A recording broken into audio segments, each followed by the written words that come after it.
जय हिंद साथियों। तो बिहार पुलिस कांस्टेबल परीक्षा का जो 16 जुलाई को साथियों शिफ्ट होंगी, उसके बाद जितनी शिफ्ट होंगी उन परीक्षाओं पर साथियों एक प्रहार के रूप में एक ऐसी वीडियो आपके लिए तैयार की गई है जो वीडियो साथियों आपके एग्जाम के लिए बहुत इंपॉर्टेंट होगी। इसमें जितने भी सवाल होंगे सभी आपके एग्जाम के लिए बहुत इंपॉर्टेंट होंगे।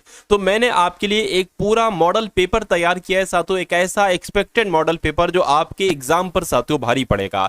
तो जैसे आपके जिस जिस सब्जेक्ट से जितने जितने क्वेश्चंस पूछे जाएंगे उन सभी सवालों को आप देखेंगे, पूरे पूरे 100 सवालों को देखेंगे आज के इस वीडियो में। सबसे पहले हिंदी होगी, उसके बाद बिहार जीके होगी, उसके बाद विज्ञान होगी, फिर जीके होगी, करंट अफेयर होगी, मैथ होगी, इंग्लिश होगी, यानी कि सीरियल वाइज हम लोग चलेंगे साथियों। तो सबसे पहले साथियों आपके नाम हिंदी के ये 10 सवाल, और आपको देखना है कि हिंदी के 10 सवालों में से कितना स्कोर आपका बैठता है। क्या 6 से 7 सवाल आप बिल्कुल सही कर पाते हैं? अगर सही कर पाते हैं तो ये बहुत अच्छी बात है। चलिए, तो पहला सवाल है करके क्या आप घर भी जाएंगे? इस वाक्य में रेखांकित पद क्या है? यानी कि यहां पर जो आप शब्द लिखा हुआ है ना, ये क्या संज्ञा है या विशेषण है या सर्वनाम या क्रिया? तो मैं कहूंगा ये सर्वनाम है। क्या है साथियों? ये सर्वनाम है। आंसर आपका सी होगा। उसके बाद देखिए, कह रहे कि वह बहुत धार्मिक व्यक्ति, इसमें जो रेखांकित पद है वो क्या है? यानी कि धार्मिक शब्द आपको बताने क्या है? तो देखिए, व्यक्ति की विशेषता बता रहे साथियों ये धार्मिक शब्द, तो व्यक्ति की विशेषता बता रहा है, तो मैं कहूंगा ये तो विशेषण हो जाएगा। विशेषण आपके सवाल का बिल्कुल सही जवाब हो जाएगा। अगर आपसे पूछा जाता कि व्यक्ति क्या है, तो व्यक्ति आपका क्या हो जाता है साथियों? विशेष शब्द हो जाता है ना, यानी कि जिसकी विशेषता बताई जाती है वो आपका विशेष हो जाता है। और अगर बहुत शब्द आपसे पूछा जाता तो ये आपका क्या हो जाता साथियों? प्रविशेषण हो जाता। क्या हो जाता?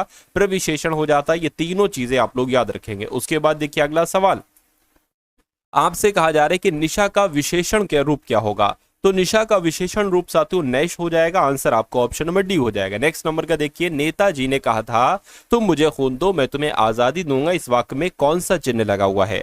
तो यहां पर अगर बात करिए, जो डबल इन्वर्टेड कॉमा लगा हुआ है ना साथियों, यहां पर खत्म है, तो इसको पता क्या कहा जाता है? इसको उद्धरण चिन्ह कहा जाता है। इसलिए अगर आपके एग्जाम में सवाल आए, कोई पंक्ति लिखी हो और डबल कॉमा टाइप का लगा हो, तो आप उसको क्या कहेंगे? उद्धरण चिन्ह का नाम उसको आप देंगे।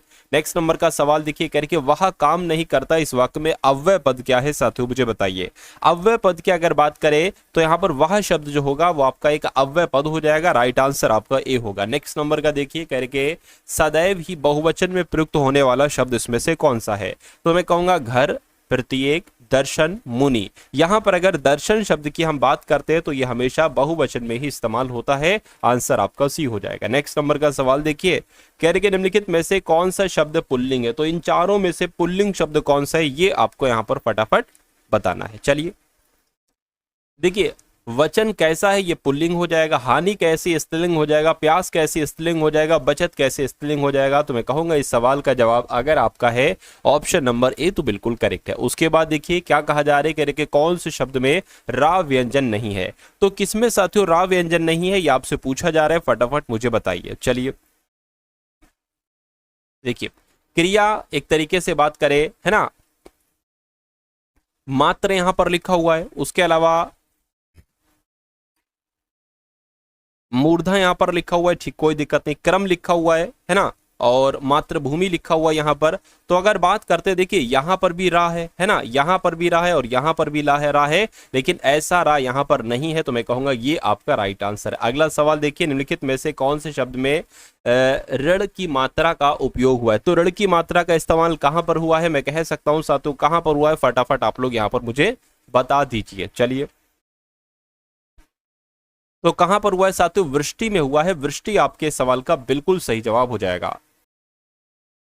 उसके बाद देखिए करके, शाह का उच्चारण स्थान क्या है? पता साथियों शाह किसके अंतर्गत आता है? शाह आपका तालु के अंतर्गत आता है। इसी के अंतर्गत साथियों क्या या भी आता है, शाह भी आता है, छोटी भी आता है और बड़ी भी आता है। उसके अलावा चा, छा, जा, झा, उआ भी इसी के अंतर्गत आता है। उसके बाद देखिए नेक्स्ट नंबर का सवाल है, तो 10 सवाल आपके हो चुके हैं साथियों हिंदी के। अब 10 सवाल हम लोग देख लेते हैं साथियों बिहार जीके के, है ना। बिहार जीके के 10 सवालों को चेक करिए और देखिए इसमें से कितने क्वेश्चन आपके बिल्कुल सही निकलते। तो हिंदी के जितने क्वेश्चन आपके सही निकले एक बार कमेंट सेक्शन में आप लोग जरूर बताइएगा। चलिए, तो कह रहे कि बिहार के सीमावर्ती राज्यों की संख्या कितनी है? तो बिहार की अगर बात करें साथियों, देखिए बिहार के एक तरफ क्या हो जाएगा, मान लीजिए ये बिहार है ना, बिहार के एक तरफ क्या हो जाएगा, मान लीजिए यूपी हो जाएगा, एक तरफ क्या हो जाएगा साथियों, झारखंड हो जाएगा, है ना, झारखंड हो जाएगा, और फिर इधर क्या हो जाएगा, मान लीजिए वेस्ट बंगाल हो जाएगा। तो कुल मिला के अगर हम बात करते हैं सीमावर्ती राज्यों की संख्या कितनी है, 3 है, इसलिए 3 आपके सवाल का बिल्कुल सही जवाब है। इधर साथियों नेपाल आपका हो जाएगा। चलिए अब उसके बाद देखिए अगला सवाल है आपकी स्क्रीन पर, कह रहे किस शासक ने अपनी राजधानी राजगृह से पाटलिपुत्र स्थानांतरित की थी। तो अगर आपका जवाब उद्दीन है तो मैं कहूंगा आपका जवाब बिल्कुल सही है। अगला देखिए, कह रहे पाटलिपुत्र में बुलाई गई प्रथम जैन संगीति के अध्यक्ष कौन थे। तो ये वो सवाल है साथियों जो आपके एग्जाम में पूछे जाते हैं। तो उनका नाम साथियों स्थूलभद्र था। क्या, देखिए पाटलिपुत्र में बुलाई गई पहली जैन संगीति के अध्यक्ष कौन थे, तो स्थूलभद्र थे। ये आपको याद रखना। देखिए अगर आप वाकई में सिलेक्शन लेना चाहते बिहार पुलिस कांस्टेबल की परीक्षा में, तो आपको ये सारी चीजें मालूम होना चाहिए। पेपर आपका यहीं से फंसेगा, ये समझ लीजिए। इसलिए आप इन सवालों को देखते जाइए, रटते जाइए, तैयार करते जाइए। मैं कहूंगा आपकी तैयारी इतनी तगड़ी करवा दूंगा कि इस बार वर्दी साथियों 100% आपको मिलेगी ही मिलेगी, है ना। बस आपको धैर्य पेशेंस रखना होगा। कह रहे कि भारतीय राष्ट्रीय कांग्रेस के 1916 के लखनऊ अधिवेशन में किसने बिहार के नील उगाने वालों का प्रश्न प्रस्तुत किया था। तो किसकी बात चल रही है, राजकुमार शुक्ल की बात चल रही है। उसके बाद देखिए कह रहे कि भारतीय राष्ट्रीय कांग्रेस के 27वें सम्मेलन की अध्यक्षता किसने की है। तो किसने की है साथियों, इनका नाम है RN मुधोलकर, और इन्होंने ही भारतीय राष्ट्रीय कांग्रेस के 27वें सम्मेलन की अध्यक्षता की है। आपसे एग्जाम में पूछा जा सकता है। किसान क्या करे पुस्तक किसने लिखी, किसान क्या करे ये पुस्तक किसके द्वारा लिखी गई है। तो मैं कहूंगा ये पुस्तक साथियों स्वामी सहज आनंद सरस्वती के द्वारा लिखी गई है। ये क्वेश्चन भी बहुत इंपॉर्टेंट है साथियों। अगला सवाल देखिए आपकी स्क्रीन पर, कह के बिहार के किसानों ने किस आंदोलन में चौकीदारी कर देने से इनकार कर दिया था। तो वो कौन सा आंदोलन था, मैं कहूंगा साथियों वो आंदोलन सविनय अवज्ञा आंदोलन था, है ना। बिहार के किसानों ने सविनय अवज्ञा आंदोलन में चौकीदारी कर देने से इनकार कर दिया था। उसके बाद देखिए करके पटना युवक संघ की स्थापना हुई थी। तो कब हुई थी, 1917 में, 1927 में, 1925 में, 1930 में। साथियों मैं आपको जैसे पढ़ा रहा हूं ना, जिस तरीके से पढ़ा रहा हूं, जिस टाइप के क्वेश्चंस करा रहा हूं, ऐसे सवाल आपको कहीं देखने को नहीं मिलेंगे। और ये सवाल आपके एग्जाम में पूछे जाते हैं, क्योंकि मैं कहूं टारगेट सिलेक्शन की बात साथियों पिछले सालों में, पिछले महीनों में जितने भी रिजल्ट्स आए, जितनी भर्ती के, जितने वैकेंसीज के हजारों के हिसाब से साथियों सिलेक्शन दिए हैं, है ना। चाहे किसी राज्य की पुलिस की भर्ती हो, चाहे रेलवे का कुछ हो, बहुत सारे साथियों सिलेक्शन हुए टारगेट सिलेक्शन से। तो अगर आप अपना सिलेक्शन लेना चाहते हैं तो ये समझ लीजिए साथियों अब आपको मेहनत करना होगी और आपका सिलेक्शन साथियों निश्चित तौर से हो जाएगा। ये टारगेट सिलेक्शन आपको एक सही राह दिखाएगा कि भाई इस तरफ आपको जाना है। मैं हाथ पकड़कर अपना आपको ले जाऊं नहीं, मैं आपको सिर्फ राह बताऊंगा, मैं आपको सिर्फ चीजें कहूंगा कि भाई ये तैयार कर लो, ये पढ़ो, ये पढ़ो, ये पढ़ो, मैं वो पढ़ाता जाऊंगा। तो अगर आप पढ़ ले गए तो आप कामयाब हो जाओगे, आपको वर्दी मिल जाएगी। लेकिन अगर आप टाल मटोल करोगे, नहीं पढ़ोगे, आधी अधूरी क्लास से भाग जाओगे, तो फिर साथियों क्या करूं, कुछ कह नहीं सकता साथियों आपके बारे में, है ना। आपको मेहनत करना होगी साथियों। अशोक के प्रस्तर अभिलेख के प्रतीक थे। तो क्या प्रतीक थे साथियों, प्रशासन था। बिल्कुल साथियों आपके सवाल का right answer option number B होगा। चलिए उसके बाद देखिए कहा जा रहा है कि स्वामी सहजानंद सरस्वती, स्वामी सहजानंद इनमें से किससे संबंधित थे। तो ये पता किससे संबंधित है, बिहार में जनजातीय आंदोलन से नहीं, मजदूर आंदोलन से नहीं, किसान आंदोलन से। यानी कि आपको ये बात याद रखना है कि स्वामी सहजानंद ये बिहार में किसान आंदोलन से संबंधित थे। समय की देखिए 20 सवाल हो चुके हैं, जिसमें से 10 सवाल हिंदी के, 10 सवाल आपने देखे साथियों बिहार जीके के। अब पूरे के पूरे साथियों 30 सवाल आप लोग देखेंगे विज्ञान के, क्योंकि विज्ञान के बिहार पुलिस में 30 सवाल आपके पूछे जाते हैं, है ना। इसलिए बहुत आराम से, बहुत धैर्य के साथ इन 30 सवालों को भी देख लीजिए, 50 तक सवाल, है ना। उसके बाद जीके होगी, उसके बाद मैथ होगी, और फिर इंग्लिश होगी, फिर विराम ले लेंगे हम लोग। चलिए तो कह रहे कि समय की एसआई इकाई क्या होती है। तो आपको मालूम होना चाहिए समय की एसआई इकाई घंटा होती है।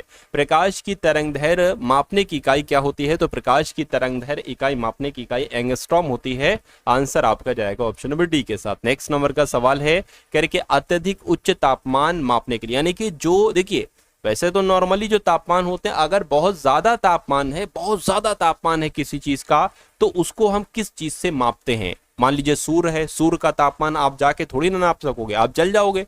तो जो बहुत ज्यादा तापमान वाली चीजें होती है उनको किससे मापते हैं, ये आपसे यहाँ पर पूछा जा रहा है। चलिए बताइए साथियों। उससे पहले मैं आपको यहाँ पर बता देना चाहता हूँ कि अगर आप अपने बिहार पुलिस एग्जाम को है ना, 100% पास करना चाहते हैं तो पिछली परीक्षाओं पर आधारित आपके लिए कुछ मॉडल पेपर बनाए गए हैं। मेरा मानना है साथियों, अगर आप ये मॉडल पेपर के सवालों को देख लेंगे, इसमें जो मैथ के क्वेश्चंस हैं, जो बिहार है ना, बिहार जीके के क्वेश्चन है साथियों, जो जीके के क्वेश्चन है, विज्ञान के क्वेश्चन है, तो मैं कहूंगा परीक्षा आपकी फतेह हो जाएगी बड़े आराम से।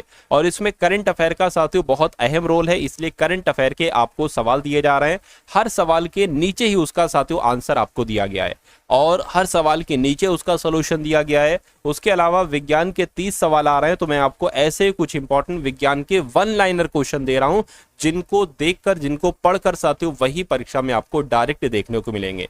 तो साथियों ये पीडीएफ आप ले लीजिएगा। मेरा मानना है अगर 45 रुपए में आपका सिलेक्शन हो जाता है तो इससे अच्छी बात साथियों कुछ नहीं हो सकती, क्योंकि 45 रुपए आप 1-2 मिनट में खर्च कर देते होगे, खा पी लेते होगे कुछ चीज का। लेकिन अगर 45 रुपए आप यहाँ इन्वेस्ट करते हो तो मेरा मानना है कि इस पीडीएफ को अगर आप देखोगे तो आपका पेपर कम से कम निकल जाएगा। भले लिस्ट में नीचे आपका नंबर हो, लेकिन नंबर जरूर होना चाहिए, है ना। तो डिस्क्रिप्शन में लिंक है बिहार पुलिस कांस्टेबल पीडीएफ का, उस लिंक पर आप क्लिक करेंगे तो आप हमारे व्हाट्सएप पर आ जाएंगे। वहां पर आपको एक क्यूआर कोड दिया जाएगा, उस क्यूआर कोड पर 45 का पेमेंट करेंगे तो ये सारी पीडीएफ आपको व्हाट्सएप पर ही भेज दी जाएंगी, है ना। चलिए तो अब बात करते हैं कि देखिए, जो अत्यधिक उच्च तापमान मापने के लिए जो उपकरण इस्तेमाल किया जाता है उसका नाम है पायरोमीटर। क्या नाम है? पायरोमीटर है। ये क्वेश्चन बहुत इंपॉर्टेंट है आपके लिए। कह रहे कि इनमें से किसे ऊष्मा गतिकी का पहला नियम भी कहा जाता है? तो किसकी बात चल रही है? मैं कहूंगा ऊर्जा संरक्षण के नियम की बात चल रही है। ऊर्जा संरक्षण के नियम को ऊष्मा गतिकी का पहला नियम भी कहा जाता है। इनमें से क्या विद्युत धारा के चुंबकीय प्रभाव का उपयोग नहीं करता है? तो देखिए, विद्युत धारा के चुंबकीय प्रभाव का उपयोग नहीं करता है। विद्युत पंखा करता है, घंटी करती है, विद्युत मोटर करता है, लेकिन विद्युत बल्ब नहीं करता है। अब नहीं करता है साथियों, तो ये क्या होगा? ये आपके सवाल का बिल्कुल सही जवाब हो जाएगा। उसके बाद देखिए साथियों, अगले नंबर का सवाल आपकी स्क्रीन पर है और आपसे पूछा जा रहा है कि चुंबकीय क्षेत्र की ओर किसी वस्तु को आकर्षित किए जाने के बजाय इसे प्रतिकर्षित किए जाने की परिघटना को क्या कहा जाता है? तो अलेस प्रभाव कहा जाता है? नहीं। माइसनर प्रभाव कहा जाए तो बिल्कुल सही साथियों, उसको माइसनर प्रभाव ही कहा जाता है ना। तो साथियों ये क्वेश्चन की अगर बात करें, इंपॉर्टेंट क्वेश्चन है और आपके एग्जाम में आ सकता है। नेक्स्ट नंबर का सवाल देखिए आप लोग, कह रहे कि एक निश्चित स्तर से ऊपर किसी विमान की ऊंचाई को मापने के लिए किस वैज्ञानिक उपकरण का प्रयोग किया जाता है? तो किसका प्रयोग किया जाता है? वॉट मीटर का, फैथोमीटर का, अल्टीमीटर का? मैं कहूंगा अल्टीमीटर का इस्तेमाल किया जाता है। इसको मैंने आपको पिछली क्लास में भी बताया था। कह रहे कि पाइप में बहने वाले द्रव के प्रवाह की गति और दर को मापने के लिए किस उपकरण का इस्तेमाल किया जाता है? तो वहां पर साथियों वेंटूरी मीटर का इस्तेमाल किया जाता है। ये दोनों सवाल याद रखेंगे, ये वाला है ना और साथियों ये वाला। नेक्स्ट नंबर का सवाल देखिए, ब्लीचिंग पाउडर का रासायनिक नाम क्या है? तो ब्लीचिंग पाउडर का रासायनिक नाम क्या है? कैल्शियम सल्फेट है? नहीं। कैल्शियम हाइपोक्लोराइट है? बिल्कुल सही साथियों, कैल्शियम हाइपोक्लोराइट होता है रासायनिक नाम किसका? ब्लीचिंग पाउडर का। अगला सवाल आपकी स्क्रीन पर है साथियों, देखिए और मुझे बताइए राइट आंसर क्या होगा। कह रहे कि बेकिंग सोडा का विलयन किस सूचक के साथ हरा रंग देता है? तो अगर आपके इस सवाल की अगर बात करें, आपकी परीक्षा में आ जाए तो चाइना रॉज आपको बताना है। उसके बाद देखिए, साइटोलॉजी किसका अध्ययन है? कोशिका का अध्ययन है, जीवाणु का अध्ययन है, फंगस का अध्ययन या पादप का अध्ययन है? तो आपको ये ध्यान रखना है कि कोशिका के अध्ययन को ही साइटोलॉजी कहा जाता है। उसके बाद देखिए, कह रहे कि डीएनए मुख्य रूप से कोशिका के, है ना, गोल्जी काय में होता है, या अगर बात करें कोशिका द्रव में संग्रहित होता है, या प्लाज्मा झिल्ली या केंद्रक में? तो केंद्रक आपका यहाँ पर इस सवाल का बिल्कुल सही जवाब हो जाएगा। यानी कि आपको यह ध्यान रखना है कि डीएनए मुख्य रूप से कोशिका के केंद्रक में संग्रहित होता है, ये आपको मालूम होना चाहिए। आपसे आपके एग्जाम में सातों सवाल पूछा जाएगा। कह रहे कि माइटोकॉन्ड्रिया शब्द किसके द्वारा दिया गया था? किसके द्वारा दिया गया सातों? माइटोकॉन्ड्रिया शब्द कार्ल बेंडा के द्वारा दिया गया था। कार्ल बेंडा आपके सवाल का बिल्कुल सही जवाब है। उसके बाद देखिए, निम्नलिखित में से कौन सा पाचन तंत्र के स्वास्थ्य के लिए आवश्यक हमारे आहार का अपचनीय भाग है? तो किसकी बात चल रही है साथियों? रूफेज की बात चल रही है। रूफेज आपके सवाल का बिल्कुल सही जवाब है। उसके बाद देखिए, कह रहे कि मनुष्य की मुख गुहा में किसका पाचन प्रारंभ होता है? प्रोटीन का, वसा का, कार्बोहाइड्रेट का? किसका साथियों? कार्बोहाइड्रेट का। मनुष्य की मुख गुहा में किसका पाचन प्रारंभ होता है साथियों? कार्बोहाइड्रेट का पाचन प्रारंभ हो जाता है। कह रहे कि यकृत और मांसपेशियों में ऊर्जा जमा होती है कार्बोहाइड्रेट के रूप में, वसा के रूप में, प्रोटीन के रूप में या ग्लाइकोजन के रूप में? तो ग्लाइकोजन के रूप में साथियों यकृत और मांसपेशियों में ऊर्जा जमा होती है। ये भी अच्छा सवाल है, इंपॉर्टेंट क्वेश्चन है। उसके बाद देखिए, कहा जा रहा है आपसे कि पित्ताशय में उपस्थित पत्थर निम्नलिखित में से किसका पाचन प्रभावित करता है। तो यहां पर अगर बात करें प्रोटीन का या वसा का, कार्बोहाइड्रेट का, न्यूक्लिक अम्ल का, तो मैं कहूंगा वसा आपके सवाल का बिल्कुल सही जवाब है। यानी कि पित्ताशय में उपस्थित पत्थर ये साथियों वसा का पाचन प्रारंभ करता है। राइट आंसर आपको ऑप्शन नंबर बी होगा। कह रहे कि अग्न्याशय रस में कौन सा एंजाइम उपस्थित है जो पायसीकृत वसा के टूटने के लिए उत्तरदायी। तो कौन सा एंजाइम साथ उपस्थित है, मैं कहूंगा लाइपेज नामक एंजाइम उपस्थित होता है अग्न्याशय रस में जो पायसीकृत वसा के टूटने के लिए उत्तरदायी है। अगला देखिए, भूजल में किस खनिज के संदूषण के कारण ब्लू बेबी सिंड्रोम होता है। तो यहां पर अगर बात करें साथियों नाइट्रेट आपके सवाल का बिल्कुल सही जवाब हो जाएगा, है ना। तो नाइट्रेट के संदूषण के कारण ब्लू बेबी सिंड्रोम होता है साथियों, ये आपको याद रखना है। उसके बाद देखिए अगला सवाल आपकी स्क्रीन पर है, कह रहे कि मानव आबादी में बीमारियों और इसके स्रोतों के सांख्यिकीय अध्ययन को क्या कहा जाता है। तो इसको साथियों महामारी विज्ञान कहा जाता है, ये आप लोग याद रखेंगे। राइट आंसर आपका ए होगा। उसके बाद देखिए खसरा के उपचार के लिए इस्तेमाल किए जाने वाले टीके का नाम क्या है। तो इस टीके का नाम सातु एमएमआर है। क्या है सातु? एमएमआर है, ये भी आपको मालूम होना चाहिए, है ना। चलिए तो साथियों अगर आपने अभी तक इस वीडियो को लाइक नहीं किया है तो मैं कहूंगा इस वीडियो को एक बार आप लोग लाइक कर दीजिए, क्योंकि ये पूरी वीडियो साथियों बहुत मेहनत के साथ आपके लिए तैयार की जाती है ना। चलिए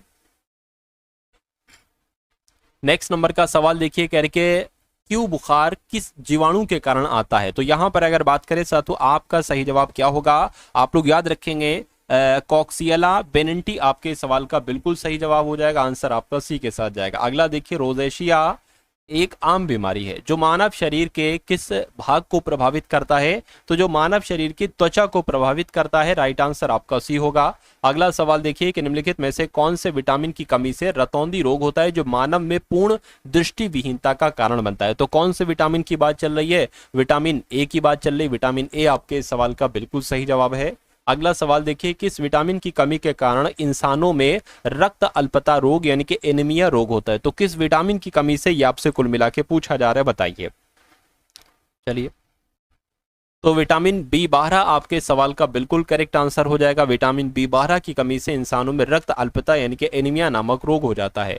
मानवों में आवाज कंठ द्वारा उत्पादित होती है ना, या साथियों श्वास नली के द्वारा या फेफड़ों के द्वारा या मुंह के द्वारा। तो कंठ के द्वारा साथियों आवाज उत्पन्न होती है मानव में, यह आपको याद रखना है। अगला देखिए एंटीबायोटिक की खोज किसके द्वारा की गई थी? इंपॉर्टेंट क्वेश्चन है, बताइए। तो एंटीबायोटिक की खोज साथियों अलेक्जेंडर फ्लेमिंग के द्वारा की गई थी। इस सवाल का जवाब आपका अलेक्जेंडर फ्लेमिंग हो जाएगा। उसके बाद देखिए कह रहे कि निम्नलिखित में से कौन सा स्थानीय जीव रेशे का एक सामान्य स्रोत नहीं है।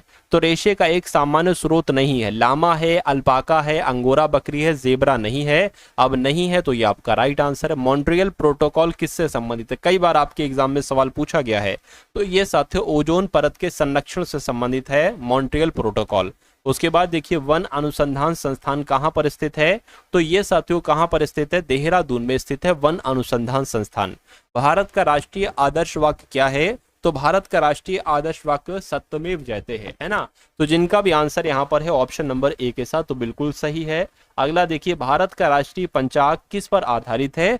तो शक संवत पर, विक्रम संवत पर, हिजरी संवत पर या ग्रेगरियन संवत पर। तो मैं कहूंगा शक संवत पर आधारित है भारत का राष्ट्रीय पंचांग। यानी कि तरणरेतर मेला किस राज्य में प्रतिवर्ष मनाया जाता है? तो ये तो साथियों कहाँ मनाया जाता है? ये गुजरात में मनाया जाता है। तरणरेतर मेला जो है ना ये गुजरात में मनाया जाता है। ये आपके सवाल का बिल्कुल सही जवाब है। अगला देखिए कि निम्नलिखित में से किस त्योहार को मणिपुरी नववर्ष के रूप में भी जाना जाता है? तो मणिपुरी नववर्ष के रूप में साथियों चेरोबा त्योहार को जाना जाता है। चेरोबा त्योहार आपके सवाल का बिल्कुल सही जवाब है। अगला सवाल देखिए करेंगे सिंहेश्वर मंदिर ये किस कहां पर है? मतलब बिहार में तो है, लेकिन बिहार में कहां पर है बताइए। तो ये मधुपुरा में है। सिंहेश्वर मंदिर सातु बिहार राज्य के मधेपुरा में है। राइट आंसर आपका ए होगा। मीनाक्षी मंदिर की अगर बात करें ये कहां पर है? तो ये मदुरई में है। कहां पर है सातु मीनाक्षी मंदिर? मदुरई में है। और तबला वादक किशन महाराज का संबंध किस घराने से है? तो तबला वादक सातु किशन महाराज का संबंध जो है ये बनारस घराने से है। बनारस घराने आपके सवाल का बिल्कुल करेक्ट आंसर है। आगरा घराने के संस्थापक कौन है? तो आगरा घराने के संस्थापक साथियों हाजी सुजान खान है। ये भी आपको मालूम होना चाहिए। हाजी सुजान खान आगरा घराने के संस्थापक हैं। कह रहे कि मानव सभ्यता के विकास की कहानी दर्शाने वाले देश का सबसे बड़ा संग्रहालय इंदिरा गांधी मानव संग्रहालय ये भोपाल में है, नई दिल्ली मुंबई में है, या सातों अहमदाबाद में है। तो ये कहां पर है आपसे पूछा जा रहा है, ये भोपाल में स्थित है। भोपाल में स्थित है तो भोपाल आपके सवाल का बिल्कुल सही जवाब हो जाएगा। उसके बाद देखिए कह रहे कि साइलेंट वैली यानी कि शांत घाटी कहां पर है, गुजरात में नहीं, कर्नाटक में नहीं, तमिलनाडु में नहीं साथियों, ये तो केरल में स्थित है ना, केरल में स्थित है। केंद्रीय खनन अनुसंधान केंद्र ये कहाँ पर है बताइए, तो ये अहमदाबाद में नहीं, कोयम्बटूर में नहीं साथियों, ये तो धनबाद में है। कहाँ पर है, ये धनबाद में है साथियों, ये भी आपको मालूम होना चाहिए। अच्छा ये यहाँ पर लिखा हुआ है साथियों धनबाद सी में। नेक्स्ट नंबर का देखिए, पूछा आपसे जा रहा है कि केंद्रीय खाद्य प्रौद्योगिकी अनुसंधान संस्थान कहाँ पर स्थित है बताइए। तो ये साथियों कहाँ पर स्थित है, ये मैसूर में स्थित है। राइट आंसर आपका ऑप्शन नंबर सी होगा। और अगला देखिए, भारतीय हीरा अनुसंधान केंद्र कहाँ पर स्थित है, तो भारतीय हीरा अनुसंधान केंद्र की अगर बात करते हैं साथियों, ये सूरत में स्थित है। सूरत आपके सवाल का बिल्कुल सही जवाब है। कह रहे कि गुरुद्वारा पंजाब साहिब भारत के किस पड़ोसी देश में स्थित है, पाकिस्तान में है या बांग्लादेश में है या श्रीलंका में है या कोलकाता में। तो आप लोग ये ध्यान रखेंगे कि पंजाब साहिब जो गुरुद्वारा है ये पाकिस्तान में स्थित है। अगला सवाल आपकी स्क्रीन पर, कहने कि यूनेस्को का वैश्विक विरासत स्थल यानी कि खजुराहो ये मध्य प्रदेश में, उत्तर प्रदेश में, उत्तराखंड में या सातों छत्तीसगढ़ में स्थित है। तो अगर आपका जवाब यहाँ पर मध्य प्रदेश है तो आपका जवाब बिल्कुल सही हो जाएगा। जयपुर में एक महल है जिसे सवाई प्रताप सिंह ने बनवाया था, तो इसका नाम क्या है, तो इसका नाम क्या है साथियों, हवा महल इसका नाम है। हवा महल जयपुर में स्थित है और इसका निर्माण सवाई प्रताप सिंह के द्वारा करवाया गया था। लगातार 2 ओलंपिक पदक जीतने वाली एकमात्र भारतीय महिला खिलाड़ी कौन है, किन की बात चल रही है साथियों, पीवी सिंधु की बात चल रही है। पीवी सिंधु लगातार 2 ओलंपिक पदक जीतने वाली एकमात्र भारतीय महिला खिलाड़ी बनी है। अगला देखिए, कह रहे कि ऑफ ब्रेक शब्द का प्रयोग निम्नलिखित में से किस खेल में किया जाता है। तो ऑफ ब्रेक शब्द का इस्तेमाल साथियों कहां पर किया जाता है, अपने क्रिकेट में किया जाता है। क्रिकेट आपके सवाल का बिल्कुल सही जवाब है। अगला सवाल देखिए, कह रहे कि विश्व जैव विविधता दिवस कब मनाया जाता है, 22 मार्च को, 22 मई को, 23 जून को। मैं कहूंगा 22 मई को ही साथियों विश्व जैव विविधता दिवस मनाया जाता है। अगला देखिए, विश्व हस्त प्रक्षालन यानी कि धुलाई दिवस ये किस तारीख को मनाया जाता है, ये पता कब मनाया जाता है साथियों, 15 अक्टूबर को मनाया जाता है विश्व हस्त प्रक्षालन दिवस यानी कि धुलाई दिवस। उसके बाद देखिए 23 मार्च को किसके शहीद होने की याद में शहीद दिवस मनाया जाता है, तो साथियों भगत सिंह, राजगुरु और सुखदेव सिंह के शहीद होने पर शहीद दिवस मनाया जाता है हर साल 23 मार्च को। मौर्य साम्राज्य की स्थापना किसके द्वारा की गई, तो आप सभी लोग जानते हैं मौर्य साम्राज्य की स्थापना चंद्रगुप्त मौर्य के द्वारा की गई थी। क्या चंद्रगुप्त मौर्य ऑप्शन में है, बिल्कुल ऑप्शन में है, ऑप्शन नंबर सी वाले में, तो यही आपके सवाल का बिल्कुल करेक्ट आंसर हो जाएगा। अगला देखिए, कह रहे कि चंद्रगुप्त मौर्य ने अपने अंतिम दिनों में किस धर्म को अपनाया था, तो किस धर्म को अपनाया था साथियों, जैन धर्म को अपनाया था। राइट आंसर आपका ए होगा। उसके बाद देखिए, मयूर सिंहासन पर बैठने वाला अंतिम मुगल शासक कौन था, तो कौन था साथियों, शाह आलम प्रथम, मोहम्मद शाह, बहादुर शाह या जहांदार शाह। तो मोहम्मद शाह अगर आपका जवाब है तो बिल्कुल सही हो जाएगा।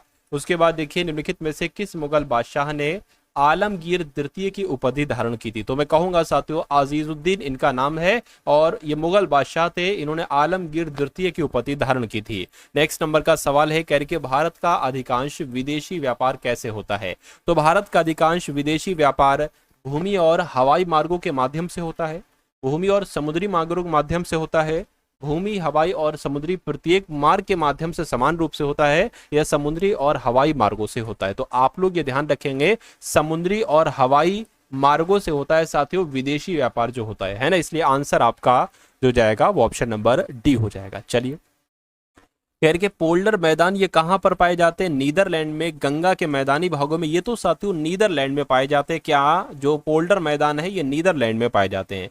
नेक्स्ट नंबर का सवाल है, कह रहे कि नागरिकता प्राप्त करने के लिए शर्तें निर्धारित करने वाला सक्षम निकाय कौन सा है, तो कौन सा है साथियों, संसद है, बिल्कुल सही, संसद आपके सवाल का बिल्कुल सही जवाब है। अगला देखिए, किस तिथि के बाद भारत में जन्म लेने वाले व्यक्ति को जन्मजात भारतीय नागरिक समझा जाता है, तो क्या आपका राइट आंसर होगा 26 जनवरी 1950, आपके सवाल का बिल्कुल सही जवाब हो जाएगा। अगला देखिए, कह रहे कि किस समिति के सुझाव पर नागरिकता विधेयक 2003 संसद द्वारा पारित किया गया, तो मैं कह सकता हूं साथियों एल एम सिंघवी समिति के सुझाव पर नागरिकता संशोधन विधेयक 2003 संसद के द्वारा पारित किया गया। और अब देखिए साथियों यहाँ पर अब आपके सामने मैथ्स के क्वेश्चन स्टार्ट हो चुके हैं, तो तैयार हो जाइए साथियों उन सवालों को करने के लिए जिन सवालों को करके आपके पूरे नंबर आ सकते हैं।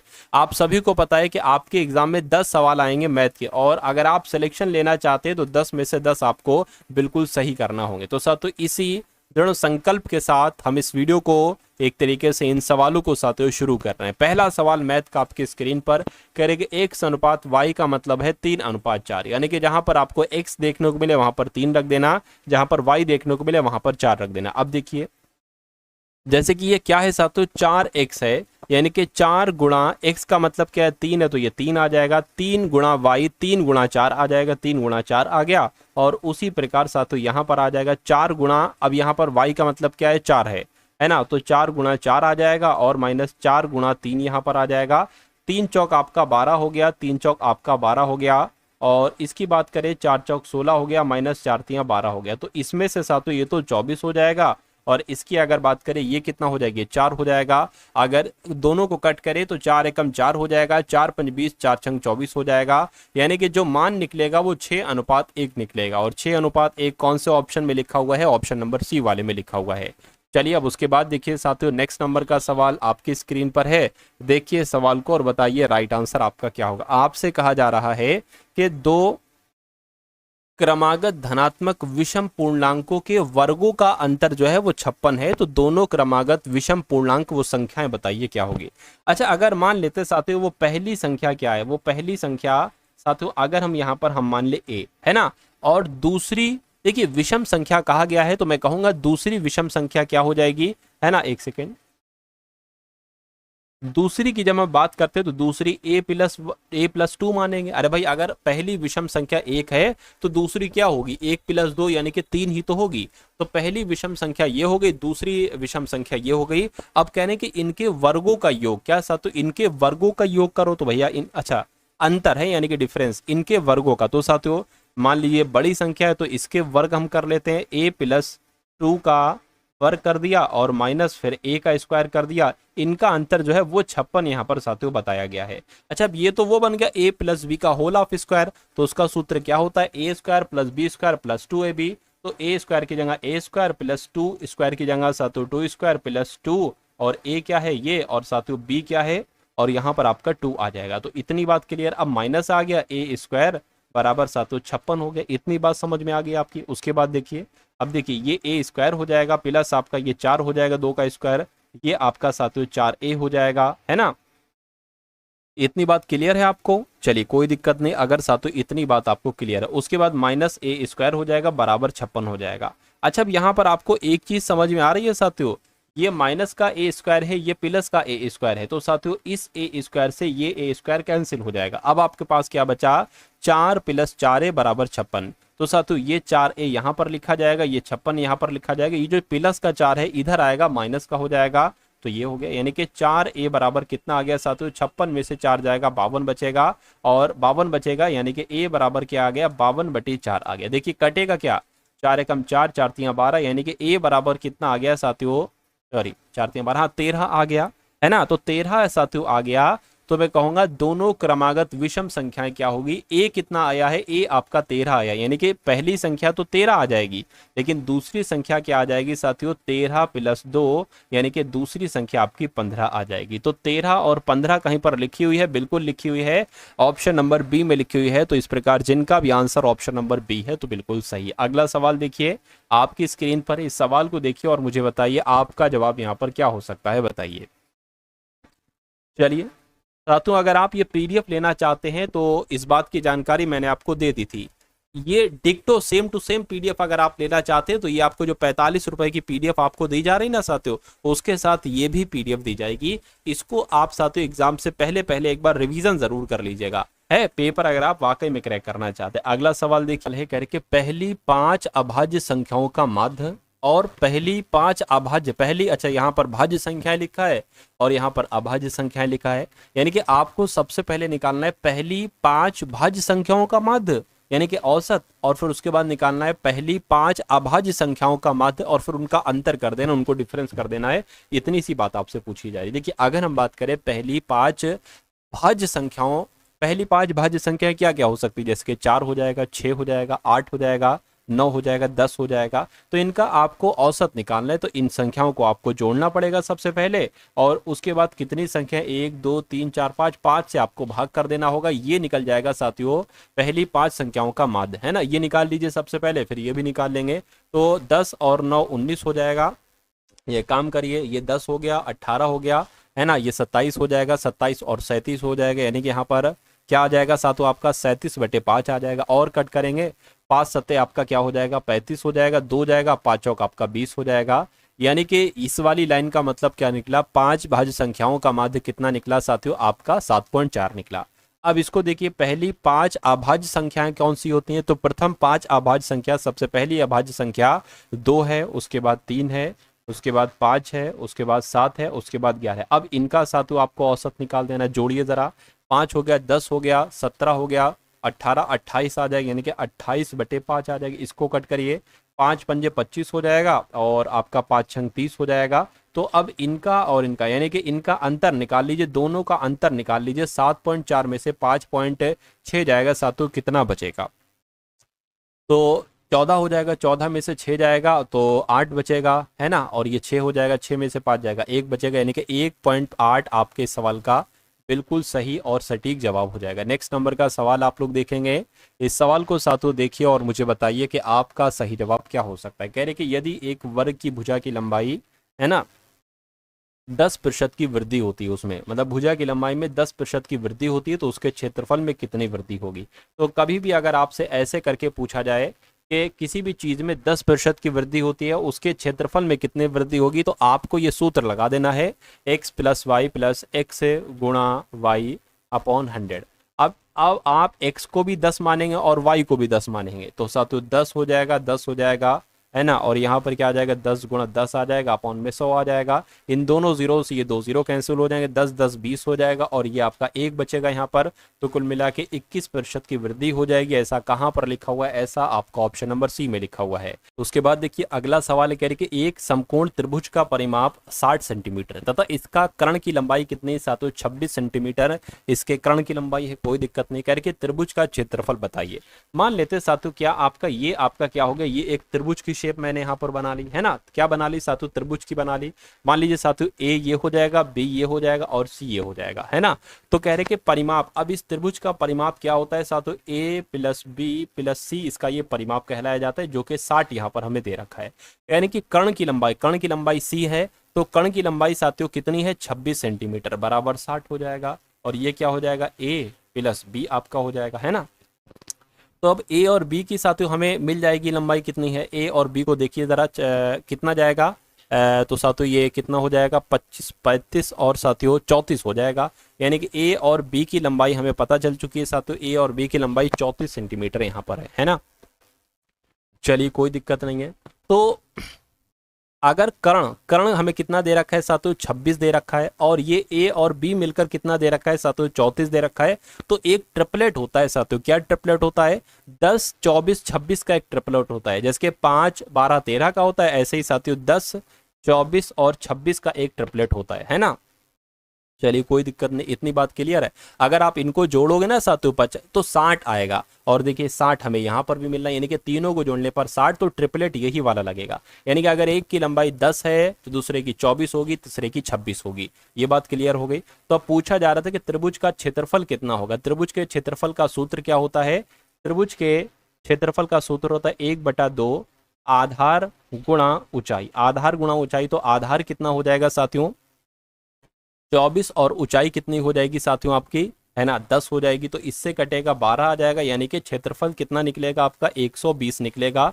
120 सेंटीमीटर स्क्वायर आपके सवाल का बिल्कुल सही जवाब हो जाएगा। चलिए भाई उसके बाद देखिए अगले नंबर का सवाल आपकी स्क्रीन पर है। देखिए सवाल को और आप लोग मुझे बताइए राइट आंसर आपका क्या हो सकता है। तो कहा यहाँ पर क्या जा रहा है कि 17 × 8 -6 ब्रैकेट में साथियों 27 -3 भाग 6 -4, इसको आपको कैलकुलेट करके बताना है। देखिए अगर आप इसको कैलकुलेट करो ना तो 24 निकलेगा। अब 24 भाग 6 से दोगे तो कितना निकलेगा, 4 निकलेगा। तो एक काम करिए साथियों, इसकी जगह पर 4 लिख लीजिए, है ना, क्यों ज़्यादा लाइन बढ़ाएं। तो इस पूरे की जगह पर साथियों 4 आ जाएगा। अच्छा ये 4 -4 यहाँ पर आपको दे रखा है, तो यहाँ पर तो कुछ भी नहीं बचेगा, है ना। चलिए कोई दिक्कत नहीं है। देखिए सिंप्लीफिकेशन वाला सवाल जो है ना वो आपको बहुत ध्यान से करना होता है। अगर आप ध्यान से कर लेते हो तो बहुत अच्छा, मतलब एक तरीके से वो नंबर आपके साथियों वहाँ पर गेन हो जाएंगे। चलिए इतनी बात साथियों आपको समझ में आ गई है। अब देखिए साथियों ये आपका क्या निकला, 17 गुणा 8 -6, और यहाँ पर तो कुछ भी नहीं बचा, तो 17 8 सातों 136 -6 यानी कि कुल मिला के 130 यहाँ पर तो आ जाएगा। क्या 130 कहीं पर लिखा हुआ है? बिल्कुल लिखा हुआ है, ऑप्शन नंबर सी में लिखा हुआ है। तो जिनका ऑप्शन नंबर सी आंसर है, मैं कहूँगा आंसर आपका बिल्कुल करेक्ट हो जाएगा। उसके बाद देखिए अगला सवाल। तो साथियों इस सवाल को देखिए और आप लोग बताइए कि आपके सवाल का सही जवाब क्या हो सकता है, बताइए।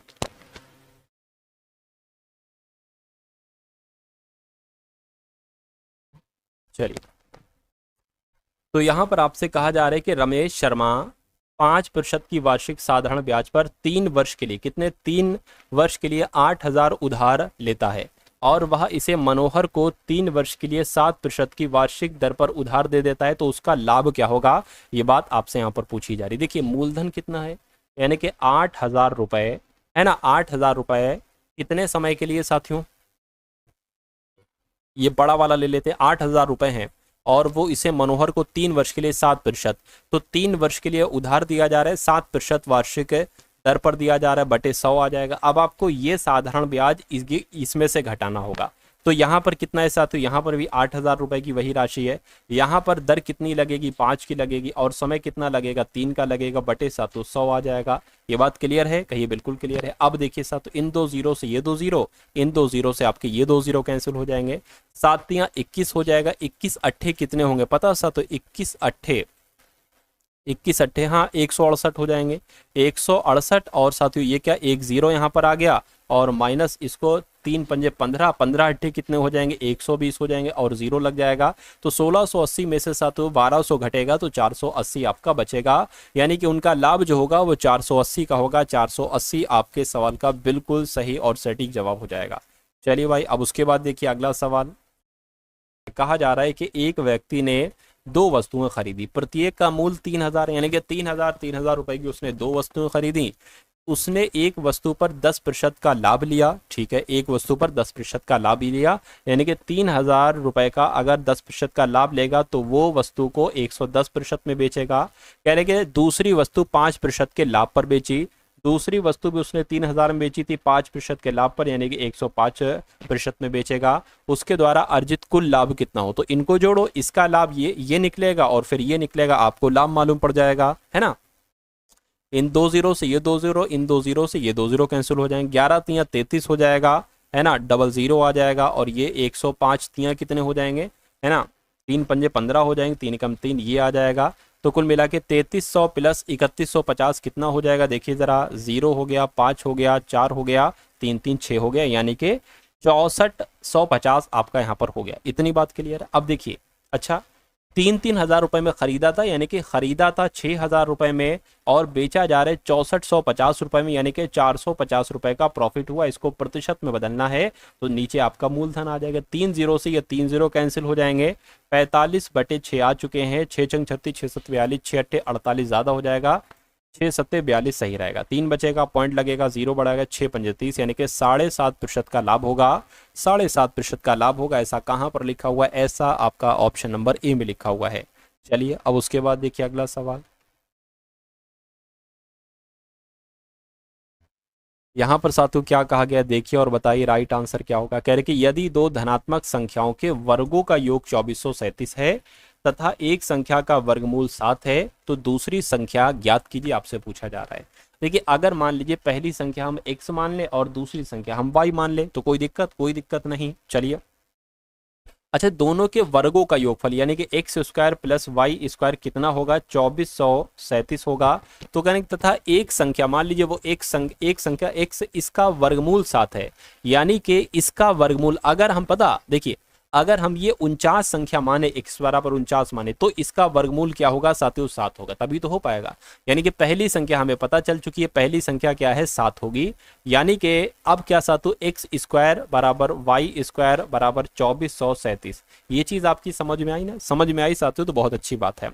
अच्छा, 49 के स्क्वायर की अगर बात करें, 49 का स्क्वायर साथियों यहाँ पर हम लोग करा लेते हैं, है ना? 49 का स्क्वायर यहाँ पर हम लोग करा लेते हैं, 9 नीम 81 हो जाएगा, और 4 नीम 36, 36 और 8 कितना हो जाएगा साथियों? 44 हो जाएगा। तो 44 यहाँ पर आ जाएगा पूरा। 4 नीम आपका 36 हो जाएगा, 4 चौक 16, 17, 18, 19 यहाँ पर आ जाएगा, 1 आ गया, 10 आ गया, और ये 14 आ जाएगा, ये 2401 आ जाएगा। तो 49 स्क्वायर कितना होता है साथियों? 2401 होता है, प्लस वाई स्क्वायर हो जाएगा बराबर आपका 2437 यहाँ पर आ जाएगा। अब 2437 में से 2401 घटेगा तो कितना बचेगा साथियों? 36 बचेगा। यानी कि वाई स्क्वायर बराबर 36 आ जाएगा, और वाई बराबर साथियों यहाँ पर 6 आ जाएगा। तो वाई बराबर 6 आ जाएगा। तो दूसरी संख्या आपसे पूछी जा रही थी, दूसरी संख्या हमने निकाल दी है साथियों 6, और 6 कहाँ पर है? ऑप्शन नंबर सी वाले में। अगला सवाल देखिए, अगला सवाल साथियों आपकी स्क्रीन पर, इस सवाल को देखिए और आप लोग मुझे बताइए आपका सही जवाब क्या होगा। कह रहे कि ए बी सी डी, इसका औसत जो है ना वो 56 किलोग्राम है। यदि ए और बी और सी का औसत भार 52 किलोग्राम है, और सी और डी का औसत भार 48 किलोग्राम है, तो कुल मिला के सी के बारे में आपसे यहाँ पर क्या किया जा रहा है? पूछा जा रहा है। देखिए भाई, जो कहा जा रहा है वो साथियों हम करते जाएंगे, A plus B plus C plus D. अगर इसका औसत भार 56 किलोग्राम है, और अगर हम इसका कुल भार निकालें, तो 1 2 3 4 की गुणा आपको 56 से कराना पड़ेगी। 4 की गुणा कराइए जरा, 6 चौक आपका साथियों 24 हो जाएगा, 4 पंजे 20, और आपका 2 22 हो जाएगा। तो ये तो निकल आया है ना। अब ए और बी और सी का औसत भार कितना होगा? ए और बी का कुल योग निकालिए, औसत भार नहीं। ए और बी का कुल योग कैसे निकाल? 3 की गुणा साथियों आपको करना है 52 से। 3 की गुणा आपको किससे करना है साथियों? 52 से करना है 3 की गुणा। 3 दूना आपका 6 हो जाएगा, 3 पंजे आपका साथियों यहाँ पर 15 हो जाएगा। चलिए कोई दिक्कत नहीं। अब देखिए, अब सी और डी का औसत भार निकालिए। सी और डी का औसत भार मतलब कुल योग निकालिए। तो 48 दूना कितने हो जाएंगे साथियों? 96 हो जाएंगे। तो इसमें से सी का क्या निकाल सकते हो आप? देखिए जरा, सी का साथियों क्या निकाल सकते हो आप या नहीं निकाल सकते? थोड़ा सा दिमाग अगर लड़ाएंगे तो मेरे हिसाब से हो जाएगा। देखिए, अगर इसमें से साथियों हम ए बी सी में से इसको घटाएंगे, ए बी सी, तो हमें डी का मान पता चल जाएगा। वो डी का मान हम इसमें फिट कर देंगे। तो इसको जरा आप एक बार माइनस कराइए, देखिए क्या आता है। 224 में से 156, 14 में से 6 जाएगा तो 8 बचेगा, और ये 21 हो जाएगा। फिर यहाँ पर 6 68, यानी कि डी की वैल्यू जो आई है वो 68 आई है, बराबर 96। और यहाँ पर हमें सी की वैल्यू बहुत आराम से मिल जाएगी। सी बराबर क्या हो जाएगा? 96 माइनस 68 हो जाएगा। तो 96 में से साथियों 68 को घटाइए जरा, है ना, तो 8 बचेगा। यहाँ पर कितना? ये 8 हो जाएगा, यानी कि 28 आपका आ जाएगा। 28 किलोग्राम सी का भार होगा, जिनका भी आंसर ऑप्शन नंबर ए के साथ है, तो बिल्कुल करेक्ट हो जाएगा भाई। बहुत बढ़िया, very good class, 28 kilogram. Most appropriate option to fill in the blanks. अब साथियों इंग्लिश के सवाल आप लोग देख लीजिए। कहेंगे trust is the most important element of A fit relationship. Fit relationship नहीं होता, हम्बल रिलेशनशिप। हम्बल रिलेशनशिप के साथियों क्या होता है? या साउंड रिलेशन। बिल्कुल साथियों, यहाँ पर आपका जो आएगा वो साउंड आएगा, और साउंड का इस्तेमाल पता किस लिए किया गया? मजबूत के लिए किया गया है, यानी कि मजबूत रिलेशनशिप। तो इस कुल मिला के साथ तो यहाँ पर ऑप्शन नंबर सी आपका बिल्कुल सही जवाब हो जाएगा। नेक्स्ट नंबर का सवाल आपकी स्क्रीन पर है, कह रहे कि select the most appropriate meaning of the given idiom. अब इस ईडियम का मतलब आपको बताना है कि फ्रॉम फार एंड वाइड। इसका मतलब क्या होता है साथियों? इसका मतलब होता है एक तरीके से सब कुछ। क्या साथियों? सब कुछ, यानी कि फ्रॉम समवेयर नहीं, फ्रॉम ऑल डायरेक्शन। बिल्कुल साथियों, फ्रॉम ऑल डायरेक्शन इसका मीनिंग हो जाएगा, और यही आपका राइट आंसर हो जाएगा। चलिए उसके बाद देखिए अगला सवाल कह रहे कि select the most appropriate meaning of the given idiom alive and kicking. अब एलाइव एंड किकिंग का मतलब साथियों आपको यहाँ पर बताना है हेल्दी एंड डूइंग वेल, है ना, हट्टा कट्टा एक तरीके से कह सकते हैं एलाइव एंड किकिंग। तो इसका मतलब तो यही हो जाएगा, हेल्दी एंड डूइंग वेल। तो कुल मिला के सवाल का जवाब आपका ऑप्शन नंबर ए हो जाएगा। नेक्स्ट नंबर का क्वेश्चन देखिए, कह रहे कि select the most appropriate option to fill in the blanks. यहाँ पर आपको बताना है कि खाली जगह में कौन सा वर्ड आएगा। कह रहे हैं कि द डॉक्टर्स क्लिनिक इज, है ना, adjunct to my house, for way to my house, adjacent to my house. तो यहाँ पर अगर बात करें साथ तो क्या आ जाएगा? एडजेसेंट आ जाए, क्योंकि एडजेसेंट मतलब होता है साथ तो बिल्कुल लगा हुआ, है ना, यानी कि डॉक्टर्स की जो क्लिनिक है वो मेरे घर से बिल्कुल लगी हुई है। तो इस प्रकार आपका राइट आंसर जो जाएगा वो ऑप्शन नंबर सी होगा। नेक्स्ट नंबर का क्वेश्चन देखिए साथियों और बताइए आप लोग इस सवाल का कि आपका राइट आंसर यहाँ पर क्या होगा। कहा जा रहा है कि select the most appropriate antonyms आपको बताना है साथियों एबंडेंट का। एबंडेंट की जब हम साथियों बात करते हैं तो इसका मतलब क्या होता है, पर्याप्त। कोई भी चीज अगर है ना खूब है, पर्याप्त उसको कहा जाएगा। तो इसका एंटोनिम्स क्या होगा, तो इसका एंटोनिम्स क्या हो जाएगा, अपर्याप्त हो जाएगा। तो इनमें से किसकी इंग्लिश अपर्याप्त होती है, इनसफिशिएंट की इंग्लिश क्या होती है साथियों, अपर्याप्त होती है। चलिए उसके बाद देखिए अगला सवाल कह रहे कि select the most appropriate synonyms of the given word, यानी कि टर्बुलेंट की जब हम बात करते हैं तो टर्बुलेंट का सिनोनिम साथियों क्या हो जाएगा। टर्बुलेंट का मतलब होता है साथियों अशांत। क्या इसका मतलब होता है साथियों, अशांत होता है। और वायलेंट का मतलब भी कहीं ना कहीं अशांत होता है। तो इस क्वेश्चन का राइट आंसर आपका सी के साथ जाएगा। अब अगला देखिए कह रहे select the incorrectly spelt word. Spelt आपको बताना, स्पेलिंग किस वर्ड की आपको गलत लग रही है साथियों बताइए। तो फ्लेम बिल्कुल सही लिखा हो, फ्लॉक बिल्कुल सही लिखा हो, फ्लोर सही नहीं लिखा हो, फ्लूइड भी बिल्कुल सही लिखा हुआ है। तो यहाँ पर साथियों फ्लोर की स्पेलिंग क्या होगी, FLOUR हो जाएगी। ये आपका राइट आंसर हो जाएगा। अगला सवाल देखिए साथियों, यानी कि select the option that can be used as one word substitution for the given group of words, यानी कि dead body of an animal. एक जानवर की डेड बॉडी को क्या कहा जा सकता है साथियों बताइए। इसको कैरकास कहा जाता है। क्या कैरकास कहा जाता है, ये आपका राइट आंसर है। अगला सवाल देखिए, select the option that can be used at one word substitution for the given group of words, the branch of science which deals with celestial bodies like stars, planet and natural object in space। इसके लिए साथियों one word क्या होगा, इसको खगोल विज्ञान कहा जाएगा। और खगोल विज्ञान को इंग्लिश में एस्ट्रोनॉमी कहा जाता है, इसलिए आपका राइट आंसर ए होगा। अगला देखिए आखिरी सवाल साथियों, लास्ट सवाल है करके select the most appropriate fill in the blanks, यानी कि यहां पर अगर बात करें,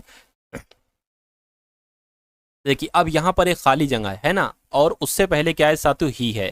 तो आपको बताना है साथियों, he imagined a clever plan to safeguard his secret, ये होगा या डिवाइज्ड आएगा। यहां पर मैं कहूंगा साथियों डिवाइज्ड आएगा, क्योंकि डिवाइस का मतलब होता है किसी चीज को साथियों तैयार करना, है ना।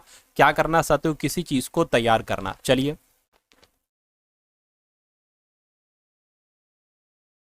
सीक्रेट यानी कि उसने अपना, उसका कोई रहस्य होगा, उसने अपने रहस्य के लिए एक तैयार किया। क्या तैयार की साथियों, एक क्लेवर प्लान यानी कि एक चालाकी तरीके से एक रणनीति तैयार की। तो कुल मिला के यहाँ पर ऑप्शन नंबर बी आपका जो होगा वो बिल्कुल सही और सटीक जवाब हो जाएगा।